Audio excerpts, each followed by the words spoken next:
Vous avez passé votre vie entière à chercher Dieu, et c'est peut-être précisément là que vous vous êtes trompé, car plus vous regardez vers l'extérieur, plus il semble s'éloigner.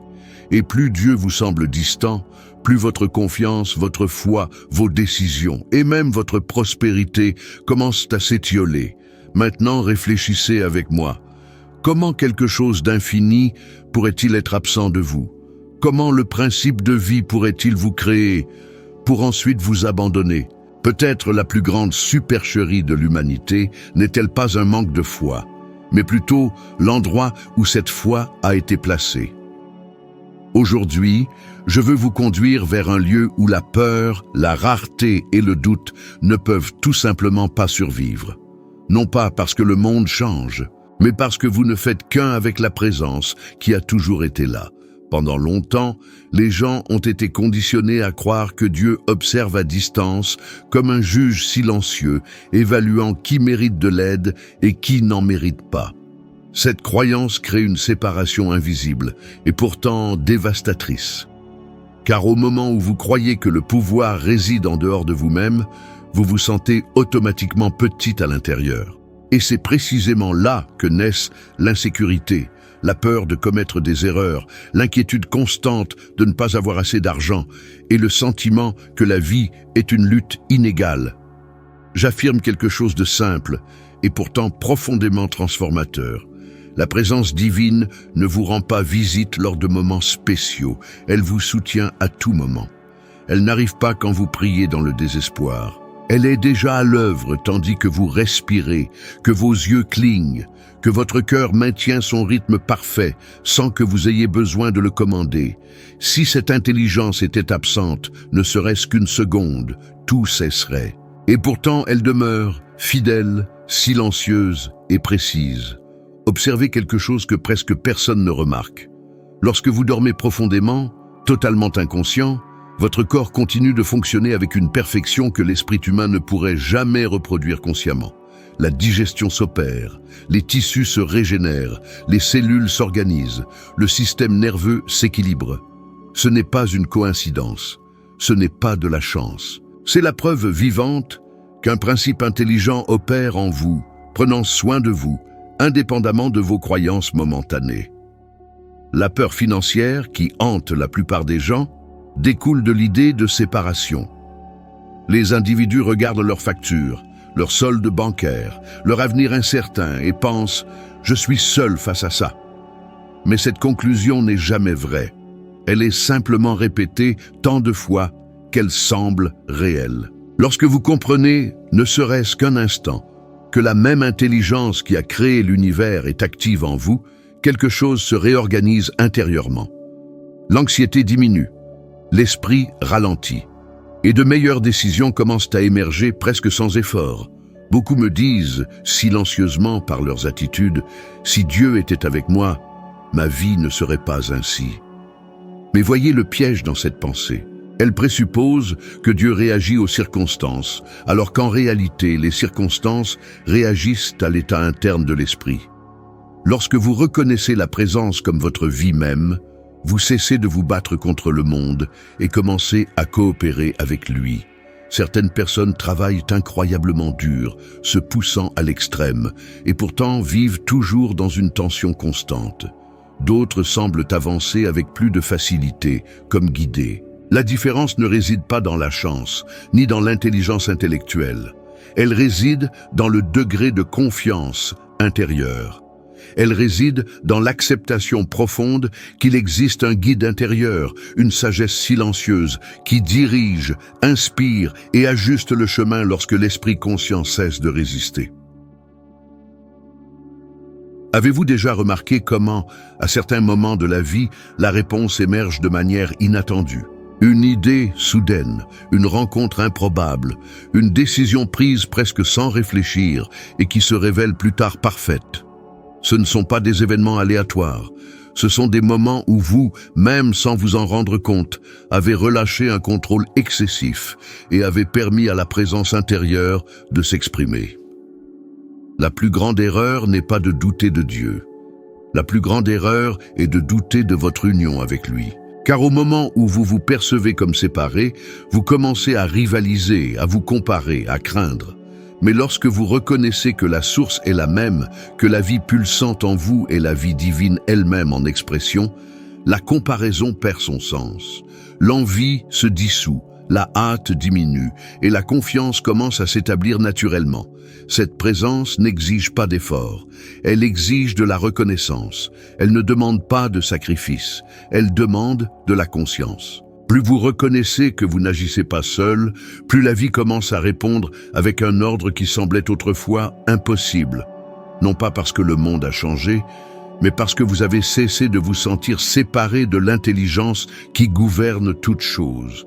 Et lorsque cette compréhension commence à prendre racine, même lentement, vous percevez quelque chose de profond. Vous n'avez pas besoin de forcer le cours de la vie. Tout comme le cœur n'a pas besoin d'être convaincu de battre, la prospérité, la santé et l'harmonie n'ont pas besoin d'être désespérément poursuivies. Elles émergent naturellement lorsque vous vous alignez avec ce qui a toujours opéré en vous. Peu de gens réalisent que la peur n'est pas l'absence de foi. La peur est la foi en action, simplement orientée dans la mauvaise direction. Chaque fois que quelqu'un imagine un scénario négatif et sent son corps réagir, cette personne utilise la même force mentale qui pourrait créer l'harmonie, la sécurité et la prospérité. L'esprit ne fait pas la distinction entre ce que vous désirez et ce que vous craignez. Il accepte simplement l'image dominante et travaille à la rendre réelle. Observez comment la plupart des gens vivent par rapport à l'argent. Avant même de le recevoir, ils imaginent déjà en manquer. Avant d'essayer, ils visualisent déjà l'échec. Avant de s'épanouir, ils se préparent déjà à la perte. Ce n'est pas de la prudence, c'est la foi négative en action. Les gens se réveillent, lisent des nouvelles alarmantes, entendent des rapports de crise, se comparent à ceux qui semblent mieux lotis et, sans s'en rendre compte, consentent intérieurement à l'idée que la vie est une menace constante. Ce consentement silencieux est une prière, bien qu'inconsciente. Quand quelqu'un dit « j'ai peur de ne pas pouvoir payer mes factures », ce qu'il dit vraiment c'est « je crois profondément que l'avenir me refusera ». Et le subconscient, un fidèle serviteur, répond à cette croyance en créant des comportements, des décisions et des opportunités qui confirment cette peur. Non pas parce qu'il y a une punition, mais parce qu'il y a une loi. Tout comme la gravité réagit toujours de la même manière, l'esprit réagit au modèle émotionnel soutenu. Des études modernes montrent quelque chose que j'enseigne depuis des décennies. Le cerveau ne réagit pas aux faits, mais à l'interprétation émotionnelle que nous en faisons. Les personnes qui vivent en anticipant des pertes maintiennent leur corps dans un état d'alerte continue. Cela affecte la clarté mentale, la créativité et la capacité à percevoir les opportunités. La peur rétrécit la vision. La vraie foi l'élargit. Ce n'est pas un hasard si les personnes dominées par la peur voient peu d'issues, tandis que d'autres, dans des circonstances similaires, discernent des chemins improbables. La plupart ne craignent pas l'argent lui-même, ils craignent ce que, selon eux, l'argent représente. Le rejet, l'humiliation, l'insécurité, la dépendance, la peur de faire des erreurs, d'être jugé, de commencer quelque chose de nouveau et d'échouer à nouveau. Combien de fois quelqu'un a-t-il pensé « et si j'essaie et que ça ne marche pas ?» Cette question semble rationnelle, mais elle véhicule une image interne de défaite. Et cette image, lorsqu'elle est répétée, devient une conviction silencieuse. La peur se déguise aussi en prudence. Les gens disent qu'ils sont réalistes, mais au fond, ils ne font que protéger une vieille croyance en la limitation. L'esprit humain préfère une souffrance connue à une liberté inconnue. C'est pourquoi tant de personnes restent dans des emplois qu'elles détestent, dans des relations vides, dans une routine qui épuise la vie. Non pas par manque de capacité, mais par la foi placée dans l'idée que le changement est dangereux. Lorsque vous comprenez que la peur n'est qu'une foi inversée, quelque chose se déplace intérieurement. Vous cessez de lutter contre la peur et commencez à la rediriger. Au lieu d'imaginer le pire des scénarios, vous apprenez à maintenir sereinement une attente constructive. Il ne s'agit pas de nier la réalité, mais de choisir consciemment où votre attention se pose. L'attention est la terre où l'esprit plante ses graines. Chaque fois que vous vous surprenez à anticiper des pertes, demandez-vous silencieusement « Quel résultat suis-je en train de nourrir en ce moment ?» Cette simple question rompt l'automatisme. Car le subconscient ne répond pas à l'effort, mais au sentiment accepté comme vrai. Lorsque vous commencez à remplacer la peur par une confiance sereine, même si elle est encore fragile, la loi commence à opérer dans une direction différente. La foi n'est pas la tension. La foi n'est pas le désespoir. La foi est une acceptation tranquille qu'un ordre intelligent guide votre vie. La peur crie. La vraie foi est silencieuse. Et chaque fois que vous choisissez de faire confiance, même sans preuve immédiate, vous apprenez à votre esprit à travailler en votre faveur. La même force qui produisait autrefois l'anxiété commence maintenant à produire la clarté, les opportunités et des décisions plus sages. Ce que vous craignez aujourd'hui n'est que le reflet de vieilles croyances qui n'ont jamais été remises en question. Lorsque ces croyances commencent à être observées, au lieu d'être automatiquement obéies, la peur perd son pouvoir. Et dans l'espace qu'elle laisse derrière elle, la vraie foi commence à s'établir. Non pas comme un vague espoir, mais comme une conviction intérieure que la vie n'est pas et n'a jamais été contre vous. Il y eut un moment remarquable qui reste vif dans ma mémoire car il révèle clairement comment l'esprit humain façonne le destin lorsqu'il accepte quelque chose comme une vérité absolue. Une femme m'a abordé avec une conviction si profonde qu'il n'y avait pas de place pour le doute dans ses paroles. Elle n'était ni triste, ni en colère. Elle était certaine. Elle disait qu'elle vivrait seule, ne se marierait jamais, serait pauvre, et que la vie ne lui offrirait rien d'autre que des luttes et la solitude. Cette certitude n'était pas née en un jour. Elle s'était construite lentement, au fil des ans, par des pensées répétées, des images intérieures et des sentiments tacitement acceptés. Pendant presque une décennie, elle a nourri cette conviction chaque jour. Chaque déception servait de preuve. Chaque difficulté financière renforçait sa croyance. Chaque relation qui n'aboutissait pas renforçait son sentiment d'abandon. Elle ne réalisait pas qu'elle ne décrivait pas la réalité, mais qu'elle échafaudait plutôt un récit mental que son esprit suivait fidèlement. Le subconscient ne questionne pas. Il exécute. À un certain moment de sa vie, cette femme a rencontré un enseignement simple mais profond. Ce que vous croyez et acceptez en vous-même devient loi dans votre expérience. Pour la première fois, elle a réalisé qu'elle n'était pas condamnée, mais simplement conditionnée. Et cette prise de conscience a tout changé. Pas de manière spectaculaire ou immédiate, mais silencieusement et constamment. Elle a commencé à observer ses propres pensées, ce que la plupart des gens ne font jamais. Elle s'est aperçue qu'elle répétait en elle-même des phrases de rejet, de manque de valeur et de peur de l'avenir. Elle n'a pas essayé de combattre ses idées par la force ou la tension. Au lieu de cela, elle a délibérément commencé à les remplacer par des attentes plus agréables. Lorsque des pensées de solitude surgissaient, elle embrassait mentalement l'idée de compagnie et d'harmonie. Lorsque des soucis financiers apparaissaient, elle accueillait des images d'abondance, de stabilité et de bien-être. Non pas comme un vœu désespéré, mais comme une acceptation tranquille que la vie pouvait réagir différemment. Son esprit subconscient a réagi comme il le fait toujours. D'abord, en ajustant ses sentiments, puis ses attitudes, ensuite ses choix. Des personnes différentes ont commencé à croiser son chemin. Des situations qui semblaient autrefois improbables sont devenues naturelles. Ce que beaucoup appelleraient une coïncidence était simplement la loi mentale à l'œuvre. Elle n'a pas forcé les résultats. Elle a changé l'état interne qui les produisait. Des années plus tard, elle est revenue avec une toute autre attitude. Elle était mariée, avait un mari dévoué, des enfants en bonne santé et une vie stable. Non pas parce que quelqu'un lui avait donné quelque chose, mais parce qu'elle avait cessé de se refuser ce que la vie avait toujours été prête à lui offrir. Elle avait inversé la direction de sa foi. Là où il y avait autrefois la certitude de l'échec, Il y avait maintenant une attente du bien. Ce cas révèle quelque chose d'essentiel. L'esprit ne crée pas seulement des événements majeurs, mais aussi le climat émotionnel dans lequel la vie se déroule. Quand quelqu'un accepte intérieurement qu'il sera rejeté, l'esprit crée des comportements subtils qui éloignent les autres. Quand quelqu'un accepte intérieurement que la vie est hostile, il commence à ne voir que des menaces. Mais quand cette acceptation change, le monde semble changer avec elle.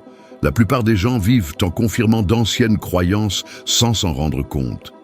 Ils appellent cela le destin, la malchance ou une dure réalité. Mais ce qui se passe réellement est la répétition inconsciente de schémas mentaux. Cette femme n'a rien reçu en dehors des lois de la vie. Elle a simplement commencé à coopérer avec elle.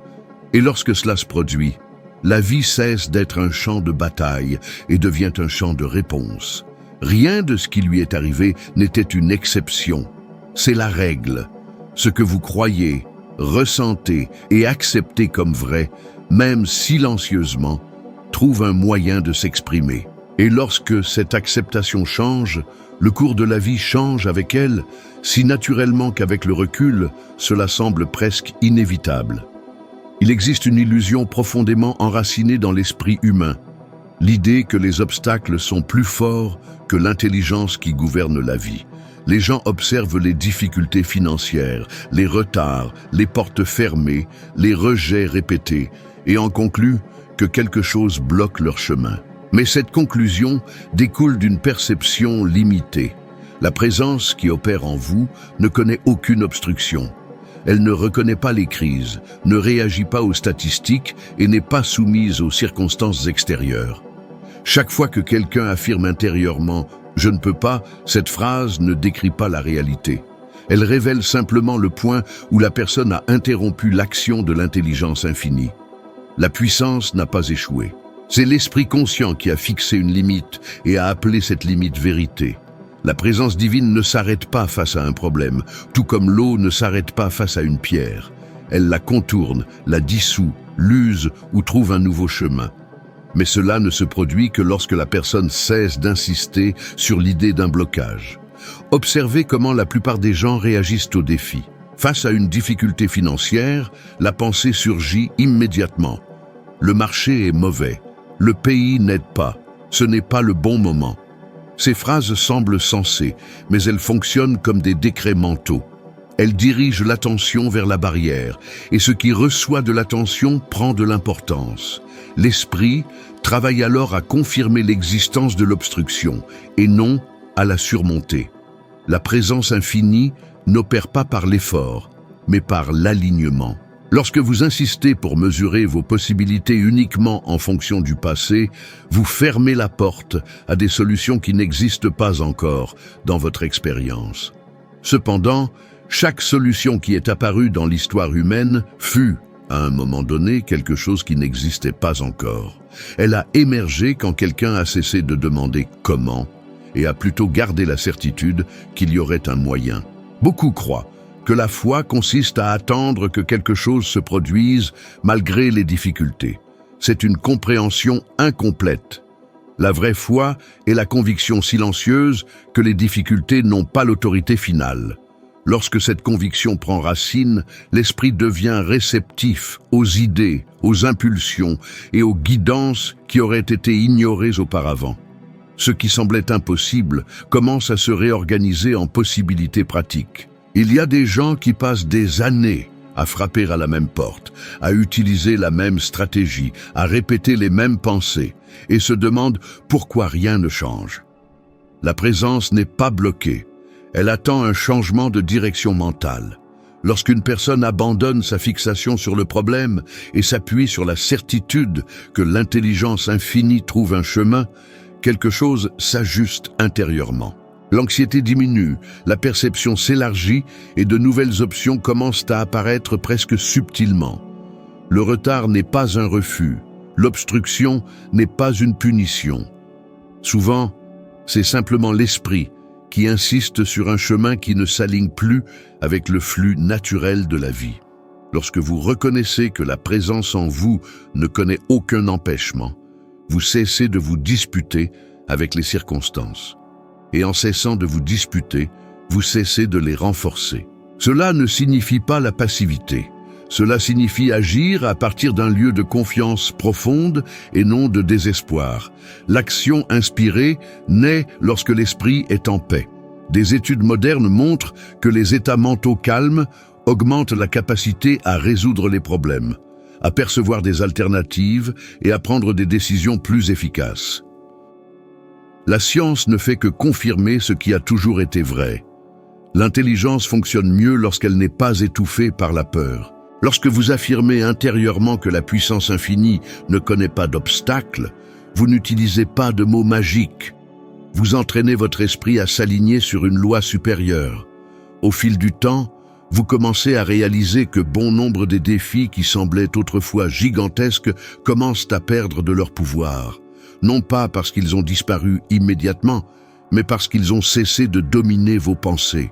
Et à ce moment-là, quelque chose de fondamental se produit. Les défis cessent d'être des murs et deviennent des détours temporaires. La vie commence à coopérer de manière inattendue. Des personnes apparaissent, des idées émergent, des opportunités se révèlent. Tout cela a toujours été disponible, mais cela ne devient visible que lorsque vous cessez d'affirmer, même silencieusement, que quelque chose bloque votre chemin. Je me souviens clairement d'une conversation que j'ai eue à Lisbonne, car elle a révélé une habitude mentale qui piège des millions de personnes sans qu'elles s'en rendent compte. L'homme en face de moi était maintenant propriétaire d'un grand hôtel, respecté et prospère, mais il n'en avait pas toujours été ainsi. Il avait commencé comme serveur dans un petit restaurant, vivant au jour le jour, portant en lui la même peur silencieuse qui domine la plupart des gens, la peur de ne pas être capable, de ne pas être assez bon, d'essayer et d'échouer. Il m'a dit qu'il y avait un schéma dans sa façon de parler. Chaque fois que son patron lui demandait de faire quelque chose de plus difficile, il répondait automatiquement « Je vais essayer ». Ces deux mots semblaient humbles, polis, prudents. Mais un jour, son patron l'a interrompu fermement et a dit quelque chose qui a changé le cours de sa vie. Ne dites jamais que vous allez essayer. Dites simplement « je vais le faire ». Cette phrase l'a déconcerté, parce que, au fond de lui, il a réalisé que « je vais essayer » n'était qu'une manière socialement acceptable d'admettre le doute. À partir de ce jour-là, quelque chose a changé en lui. Il a commencé à observer comment cette expression était liée à la peur de faire des erreurs, à l'appréhension de prendre l'entière responsabilité du résultat. Je vais essayer, laissait toujours une porte ouverte à l'échec. Je vais le faire exigeait une posture interne complètement différente. Cela exigeait de l'identité, cela exigeait de la conviction. Il a décidé d'appliquer cela non seulement à ses paroles, mais aussi à son esprit. Il a commencé à affirmer silencieusement chaque jour, plusieurs fois par jour, « Je serai propriétaire d'un grand hôtel ». Non pas comme un souhait lointain, mais comme une décision interne. Il ne savait pas comment cela arriverait. Il n'avait pas de capital, pas de contact, pas de garantie. Mais quelque chose de plus important a commencé à se former, la certitude que l'intelligence infinie en lui trouverait les moyens. Cette affirmation constante a commencé à modifier son état émotionnel. Il a commencé à se comporter différemment, à prendre des décisions avec plus de conviction, à percevoir des opportunités là où il n'avait auparavant vu que des limites. Jusqu'à ce que, à un moment que beaucoup qualifieraient d'improbable, il ressente une très forte impulsion intérieure d'aller à Monaco. Ce n'était pas un acte impulsif inconscient, c'était une conviction silencieuse, presque inexplicable et pourtant extrêmement claire pour lui. Il a gagné exactement la somme dont il avait besoin. Quand il a atteint le montant nécessaire, il s'est arrêté immédiatement. Il n'a pas continué par cupidité, ni n'a tenté sa chance. Quelque chose en lui savait que le cycle était complet. Avec cet argent, il a ouvert l'hôtel qu'il avait imaginé depuis si longtemps. Il a remboursé ses dettes, a prospéré, a stabilisé sa vie et a réalisé ce qui semblait autrefois inaccessible. Ce qui s'est passé n'était pas de la chance aveugle. C'était une réponse mentale. Son esprit subconscient a trouvé un chemin que son esprit conscient n'aurait jamais conçu. Cela se produit parce que les moyens par lesquels l'intelligence infinie opère transcendant toujours la logique humaine. Lorsque la conviction est claire, la réponse arrive, même par des canaux inattendus. La plupart des gens ne réalisent jamais à quel point ils se sabotent en disant « j'essaierai » lorsqu'il s'agit de leur vie, de leur argent ou de changements personnels. Ils déclarent « j'essaierai de changer de carrière, j'essaierai d'améliorer ma situation financière, j'essaierai d'être plus confiant ». Sans le savoir, ils ont déjà accepté la possibilité de l'échec comme faisant partie de l'équation. Le subconscient enregistre ce doute et y répond en conséquence. Quand quelqu'un commence à affirmer « je vais le faire », il ne fait pas preuve d'arrogance. Il s'aligne sur le pouvoir qui opère en lui. Il dit à son propre esprit qu'il fait confiance à l'intelligence qui gouverne sa vie. Ce simple ajustement interne modifie le ton de ses décisions. Sa position face aux défis et la façon dont la réalité commence à réagir. Cet homme n'est pas devenu prospère uniquement en gagnant de l'argent. Il est devenu prospère parce qu'il a cessé d'être intérieurement divisé. Lorsque l'esprit cesse d'osciller entre le désir et le doute, l'énergie ne se dissipe plus. Et quand cela se produit, la vie commence à coopérer de manière directe, ferme et souvent surprenante. Il y a un moment décisif dans la vie de chacun où il doit choisir entre continuer à vivre en spectateur ou revendiquer ce qui a toujours résidé en lui. Beaucoup passent leur vie entière à attendre un signe extérieur, une permission ou une condition parfaite. Mais la vérité est que rien ne change tant que vous ne reconnaissez pas intérieurement le don divin qui vous a déjà été accordé.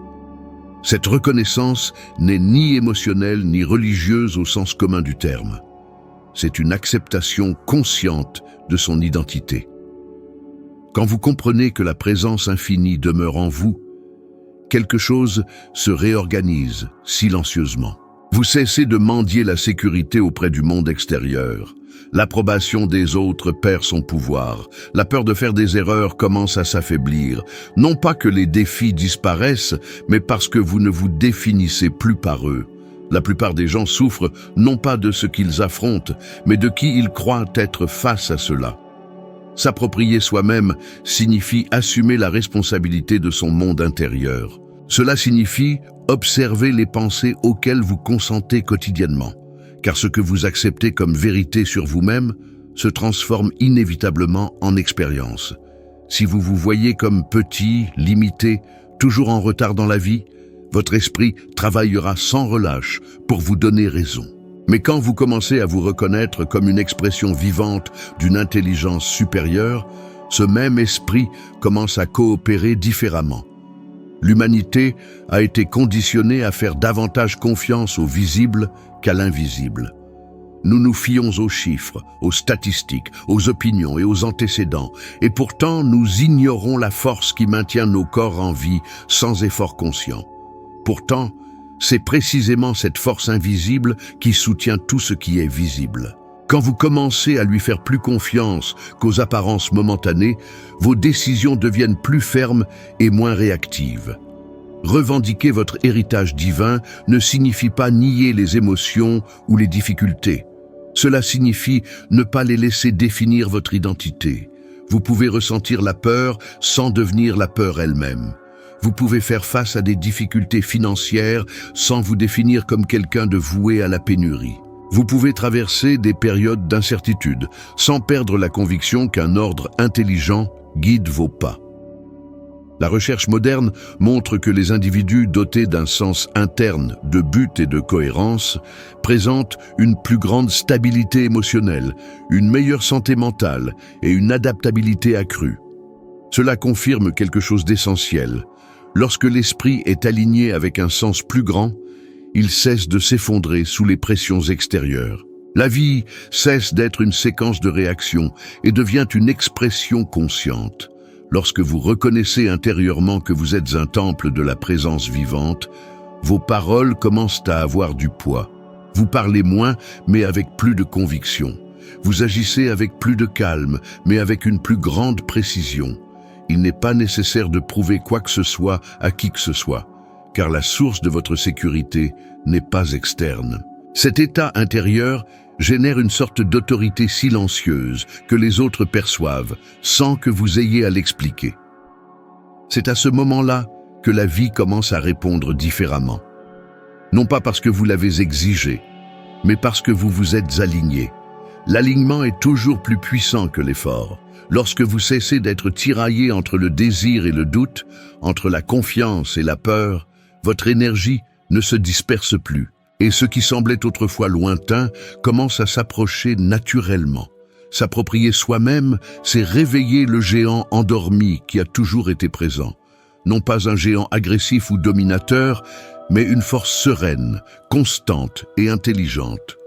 Cette force n'a pas besoin d'être convaincue, elle a besoin d'être reconnue. Et quand cela se produit, la vie cesse de ressembler à une lutte continue et commence à se révéler comme un processus de coopération, de croissance et d'expression de qui vous êtes vraiment. Il n'y a jamais eu de séparation entre vous et la présence qui gouverne la vie. Lorsque cette vérité cesse d'être une simple idée pour devenir ressentie, vos décisions changent. Votre façon de penser s'élève, et ce qui semblait autrefois pesant commence à perdre son emprise. C'est ainsi que, pas à pas, la sagesse se consolide, non pas par de grands bonds, mais par de petits ajustements internes qui vous rendent, chaque jour, un peu plus conscient, un peu plus confiant, 1% meilleur qu'avant. Si ce contenu a résonné en vous à quelque niveau que ce soit, sachez que votre présence ici fait déjà partie de ce processus. Merci de m'avoir accompagné jusqu'ici. Si vous souhaitez soutenir ce travail, n'hésitez pas à laisser un « j'aime ». Cela aide la chaîne à atteindre plus de personnes qui ont besoin de ces messages. Et si vous souhaitez rejoindre la communauté pour un accès prioritaire au contenu et un soutien direct à ce projet, envisagez de vous abonner. Cela maintient cet espace en vie et en croissance. Restez avec moi. Il y a toujours plus à comprendre, plus à intégrer et plus à expérimenter. J'ai hâte de vous retrouver dans la prochaine vidéo.